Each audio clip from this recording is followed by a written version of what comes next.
ये हाथ एक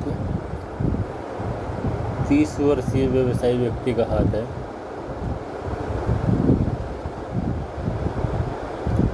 इसको विश्लेषण करते हैं। इनका सवाल है कि मेरे सामने बार बार समस्याएं क्यों हो जाती हैं व्यापार में। देखिए, इसका सर्वप्रथम हम इसका विवेचन बुध से करेंगे। बुध ही व्यापार का मुख्य बिंदु होता है। ये देखिए, ये बुध की लाइन, इसकी उंगली सूर्य के द्वितीय पर्व से आगे बढ़ी हुई, बहुत तीव्र बौद्धिक क्षमता। लेकिन मैंने ये महसूस किया अपने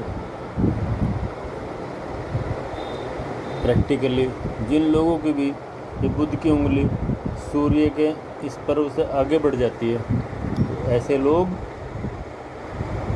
बहुत ज़्यादा बुद्धिमान होते हैं और एक्सिस आइडिया लगा के नुकसान उठा जाते हैं। बुद्धिमत्ता बहुत है। दूसरा पर्व, अच्छी लंबी लाइनें हैं, व्यवहारिक बुद्धि अच्छी। और तृतीय पर्व पर भी यहाँ पे पैसों का होगा, कुछ आड़ी रेखाएं। व्यापार में सामान्यतः इस तरह की दिक्कत परेशानियाँ आती हैं। अब बुध की उंगली के साथ हमें बुध के पर्वत को भी विश्लेषित कर लेना चाहिए। तो देखिए, यहाँ पर भी एक दो लाइनें हैं जो लगातार पैसे के आवागमन को बता रही हैं। यहाँ पे 3-4 लाइनें सीधी खड़ी हुई हों और जिनकी लंबाई थोड़ी सी बढ़ी हुई हो इस तरीके से, तो मैं मानता हूँ कि वो बहुत ज़्यादा पैसे कमाने में, व्यापार से लाभ लेने में महारत हासिल रखते हैं। लेकिन 1-2 रेखाओं का होना भी है व्यापारिक लाभ के अच्छे संकेत देता है, और ऐसा व्यक्ति व्यापारिक बुद्धि वाला होता है।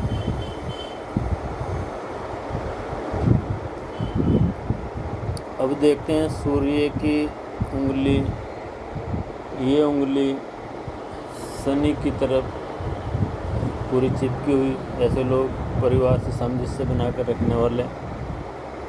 अभी उम्र भी ऐसी कोई खास नहीं है और कोई आड़ी लाइन सूर्य के पर्वत पर नहीं है, तो भी हेल्थ अच्छी, कोई एक्सीडेंट का कोई खतरा नहीं, कोई ऐसी दिक्कत परेशानी वाली बात नहीं है। सूर्य के दूसरे पर्व पर कोई सरकारी लाभ वाली कोई ऐसी लाइनें लंबी नहीं है जिनसे ये माना जा सकता हो कि कोई सरकार से बहुत बड़ा लाभ प्राप्त कर सकते हैं। तीसरे पर्व पे अनामिका उंगली है, अच्छी लाइनें हैं, तो घर परिवार से अच्छी सपोर्ट मिलती रहती है, तो पैसे का आवागमन होता रहता है। अब देखते हैं इसके साथ में सूर्य के पर्वत को। सूर्य का पर्वत अच्छा उभार लिया हुआ, लेकिन बीच की थोड़ी सी सिचुएशन में थोड़ा सा दबाव लिए हुए, ये सरकारी कोई लाभ इतने ले नहीं पाते। सूर्य की रेखा अच्छी बढ़ी हुई, लेकिन ये लास्ट मोमेंट तक नहीं पहुंच रही है पर्वत के, इसलिए उतना लाभ नहीं ले पाते। लेकिन फिर भी व्यापार में काफ़ी ऐसे लोगों की एक साँख बन जाती है और दूर दूर तक इस तरह अपने व्यापार को फैलाने में कामयाब रहते हैं, और इनका मान सम्मान अपने क्षेत्र में काफ़ी बढ़ा हुआ होता है। अभी देखते हैं तृतीय, शनि की उंगली। शनि की उंगली टेढ़ापन लिए हुए, ऐसे लोगों को शनि की 67 ढैया या शनि की दशा भुगती में अवश्य कोई ना कोई प्रॉब्लम आती है।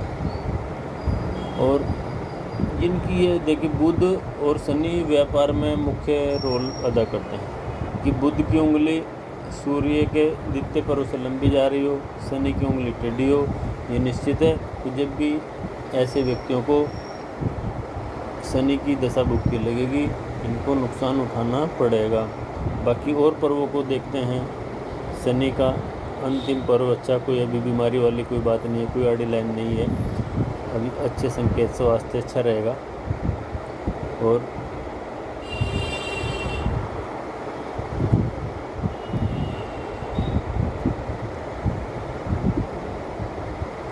हाँ, ये जो उंगली का टेढ़ापन है ये ज़रूर कहने के कोई ना कोई इसने शरीर में विकार भी पैदा करता है।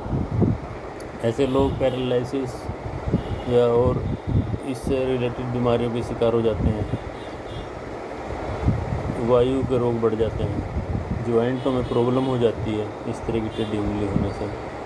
और दूसरे पर्व पर कोई खास रेखाएं नहीं है, सीधी साफ है, किसी को कोई ऐसा लेन देन करते नहीं है, किसी को पैसे उधार दें, लेकिन लगातार धन के आवागमन वाली रेखाएं भी नहीं हैं, बीच में ब्रेक आते रहते हैं व्यापार में। और शनि की तीसरी उंगली पारिवारिक दृष्टिकोण से पूरी जिम्मेदारियां अपने परिवार को उठाने की हिम्मत हौसला रखते हैं, पैसा इनकम के सोर्स होते रहते हैं। अब ये शनि के पर्वत को देख लेते हैं। शनि के पर्वत पर कोई भाग्य रेखा नहीं है सीधी, और हल्के हल्के से 1-2 पॉइंट बने हुए हैं यहाँ पे, कोई बहुत ज़्यादा भाग्य का सहयोग की रेखाएं अभी नहीं है। जैसे जैसे लाइफ आगे बढ़ती है भाग्य रेखा आगे भी डेवलप हो जाती है। अब देखते हैं ये बृहस्पति की उंगली बहुत अच्छी तरीके से शनि की उंगली से चिपकी। ऐसे लोग विश्वासकर्ता, धार्मिक और धर्म को मानने वाले होते हैं। इस उंगली के अंतिम पर्व पर कोई ऐसी बीमारी वाली चिन्ह नहीं है, मानसिक पर्व अच्छा। द्वितीय पर्व पे भी कोई ऐसी आड़ी रेखाएं नहीं है, पत्नी से व्यवहार अच्छा रखते हैं और व्यवहारिक जीवन अच्छा है। और बच्चे संतान के लिए भी यहाँ पर रेखाएं अच्छी हैं, तो अपने परिवार की जिम्मेदारी, बच्चों की जिम्मेदारी बहुत अच्छी तरह से निभाने वाले व्यक्ति हैं। बृहस्पति के जब पर्वत को देखते हैं तो कोई ऐसी गहरी रेखाएं तो नहीं है, लेकिन हृदय रेखा का सीधा बृहस्पति पर्वत पर आना, ऐसे लोग थोड़े से हट्टी स्वभाव के हो जाते हैं और पत्नी में हुकूमत चलाने की कोशिश करते हैं। लेकिन ये बहुत अच्छी रेखा है, बृहस्पति पर्वत तक जा रही, हृदय से बहुत अच्छे हैं।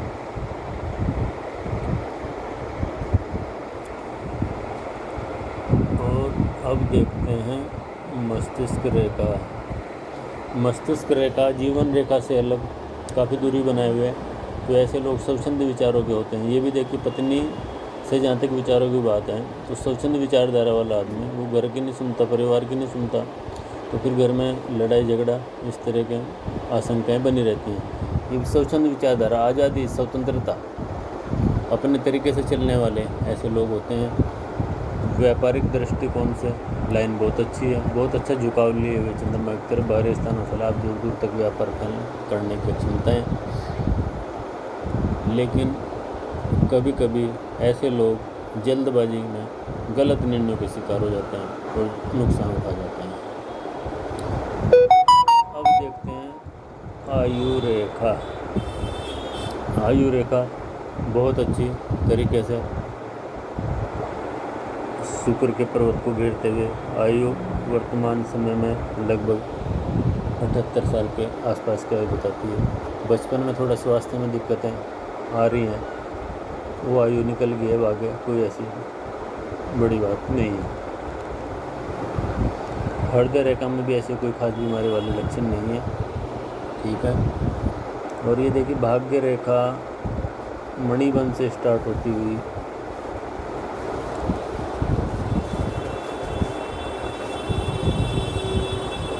मणिबंध से चलती हुई भाग्य रेखा, और ये यहाँ पे लगभग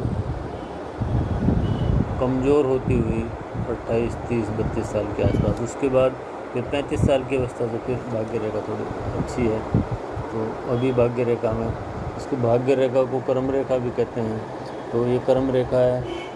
अभी ये भाग्य स्थान पर नहीं पहुंची। भाग्य रेखा इसको जब कहेंगे जब ये भाग्य रेखा मणिबंध से निकलती हुई शनि के पर्वत तक पहुँच जाए, तब जब तक ये वहाँ पर नहीं पहुँचती है खाली कर्म रेखा है।